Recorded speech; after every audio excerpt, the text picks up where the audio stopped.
ಎಲ್ರಿಗೂ ನಮಸ್ಕಾರ. ವೇಡ್ಸ್ ಕುಕ್ಕಿಂಗ್ ನಿಮಗೆಲ್ಲ ಸ್ವಾಗತ. ನನ್ನ ಇವತ್ತಿನ ರೆಸಿಪಿ ಒಂದು ಹೆಲ್ದಿ ಬ್ರೇಕ್ಫಾಸ್ಟ್ ರೆಸಿಪಿ. ರಾಗಿ ದೋಸೆ ಬೆಳಿಗ್ಗಿನ ತಿಂಡಿಗೆ ಒಂದು ಬೇಗ ಆಗುವಂತಹ ಒಂದು ರೆಸಿಪಿ. ಹಾಗೆಯೇ ತುಂಬ ಟೇಸ್ಟಿ, ಹಾಗೆಯೇ ಹೆಲ್ದಿ ಕೂಡ. ತುಂಬ ಕಡಿಮೆ ಇಂಗ್ರೀಡಿಯೆಂಟ್ಸ್ ಯೂಸ್ ಮಾಡಿ ಮಾಡಬಹುದಾದಂತಹ ಒಂದು ದೋಸೆ ರೆಸಿಪಿ. ತುಂಬ ಈಸಿ ಉಂಟು. ಬನ್ನಿ ನೋಡೋಣ ರಾಗಿ ದೋಸೆ ಹೇಗೆ ಮಾಡೋದಂತ. ರಾಗಿ ದೋಸೆ ಮಾಡಲಿಕ್ಕೆ ನಾನಿಲ್ಲಿ ಮೊದಲಿಗೆ 1 ಕಪ್ನಷ್ಟು ರಾಗಿನ ತಗೊಂಡಿದ್ದೇನೆ. ಇದಕ್ಕೆ ಒಂದು ಅರ್ಧ ಕಪ್ನಷ್ಟು ಉದ್ದಿನಬೇಳೆ, 2 ಟೇಬಲ್ ಸ್ಪೂನಷ್ಟು ಮೆಂತೆ ಕಾಳು, ಇದಕ್ಕೆ ನೀರು ಹಾಕಿ ಇದನ್ನು ಚೆನ್ನಾಗಿ ಮೊದಲಿಗೆ ತೊಳೆಯುವ. ಒಂದು 3-4 ಸಲ ಇದನ್ನು ನೀರಲ್ಲಿ ಚೆನ್ನಾಗಿ ತೊಳಿಬೇಕು.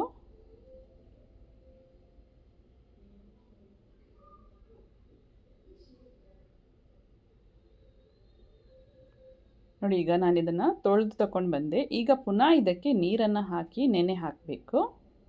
ಇದಕ್ಕೆ ನಾನಿಲ್ಲಿ 1 ಕಪ್ನಷ್ಟು ಅವಲಕ್ಕಿನ ಹಾಕ್ತಾ ಇದ್ದೇನೆ. ಅವಲಕ್ಕಿನ ಕೂಡ ಇದರೊಟ್ಟಿಗೆ ನೆನೆ ಹಾಕಬೇಕು. ಒಂದು 4 ಗಂಟೆ ಇದನ್ನು ನೆನೆ ಹಾಕಿದ ನಂತರ ನೋಡಿ ಎಲ್ಲ ಚೆನ್ನಾಗಿ ನೆಂದಿದೆ. ಇದನ್ನು ಈಗ ಮಿಕ್ಸಿ ಜಾರ್ಗೆ ಹಾಕಿ ನುಣ್ಣಗೆ ರುಬ್ಕೋಬೇಕು. ಎಲ್ಲ ರಾಗಿ ಹಾಗೆ ಉದ್ದಿನಬೇಳೆ ಎಲ್ಲ ಹಾಕಿ ಇದನ್ನು ಚೆನ್ನಾಗಿ ರುಬ್ಕೋಬೇಕು. ಇದಕ್ಕೆ ನಾನಿಲ್ಲಿ ಉಪ್ಪನ್ನು ಸೇರಿಸ್ತಾ ಇದ್ದೇನೆ ಮೊದಲಿಗೆ.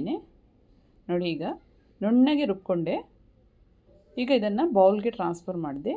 ಸ್ವಲ್ಪ ಬೇಕಾದರೆ ನೀರನ್ನು ಹೀಗೆ ಆ್ಯಡ್ ಮಾಡಬಹುದು. ಈಗ ಇದನ್ನು ಚೆನ್ನಾಗಿ ಹೀಗೆ ಕೈಯಿಂದ ಹೀಗೆ ಮಿಕ್ಸ್ ಮಾಡಬೇಕು. ನಂತರ ಇದನ್ನು ರಾತ್ರಿ ಇಡೀ ಫರ್ಮೆಂಟ್ ಆಗಲಿಕ್ಕೆ ಇಡಬೇಕು. ಈಗ ಇದಕ್ಕೆ ಮುಚ್ಚಳ ಇಟ್ಟು ಇದನ್ನು ಇಡುವ. ನೋಡಿ, ಬೆಳಿಗ್ಗೆ ನಾನಿಲ್ಲಿ ಓಪನ್ ಮಾಡಿದಾಗ ಚೆನ್ನಾಗಿದು ಫರ್ಮೆಂಟ್ ಆಗಿದೆ. ಇದನ್ನು ಒಮ್ಮೆ ಮಿಕ್ಸ್ ಮಾಡುವ.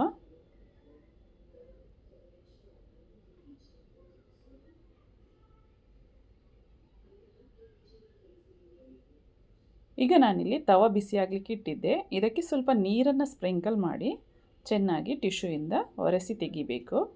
ನಂತರ ದೋಸೆ ಬ್ಯಾಟರ್ನ ಹಾಕ್ತಾ ಇದ್ದೇನೆ. ಇದನ್ನು ಸ್ಪ್ರೆಡ್ ಮಾಡುವ. ಸ್ವಲ್ಪ ದಪ್ಪ ಇದ್ರೇ ಇದು ಟೇಸ್ಟಿ ಆಗ್ತದೆ. ತೆಳು ಕ್ರಿಸ್ಪಿ ದೋಸೆ ಬೇಕಾದರೆ ತೆಳು ಕೂಡ ಮಾಡಬಹುದು. ನಾನಿಲ್ಲಿ ಸ್ವಲ್ಪ ದಪ್ಪನೇ ಇಟ್ಟಿದ್ದೇನೆ. ಇದಕ್ಕೆ ಮೇಲಿಂದ ಸ್ವಲ್ಪ ತುಪ್ಪನ ಹೀಗೆ ಸ್ಪ್ರೆಡ್ ಮಾಡಬೇಕು.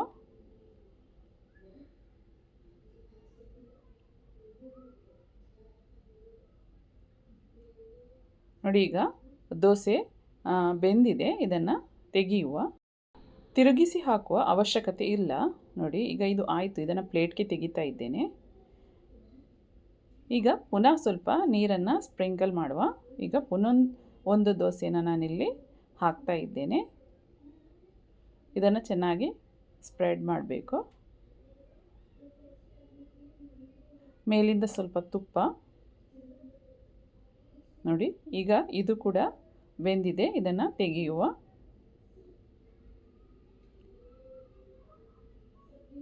ಟೇಸ್ಟಿ ಹಾಗೆಯೇ ಹೆಲ್ದಿ ರಾಗಿ ದೋಸೆ ರೆಡಿ ಆಯಿತು. ಇದನ್ನು ಚಟ್ನಿಯೊಟ್ಟಿಗೆ ಸರ್ವ್ ಮಾಡಬಹುದು. ಟೇಸ್ಟಿಯಾಗಿ ಬರ್ತದೆ.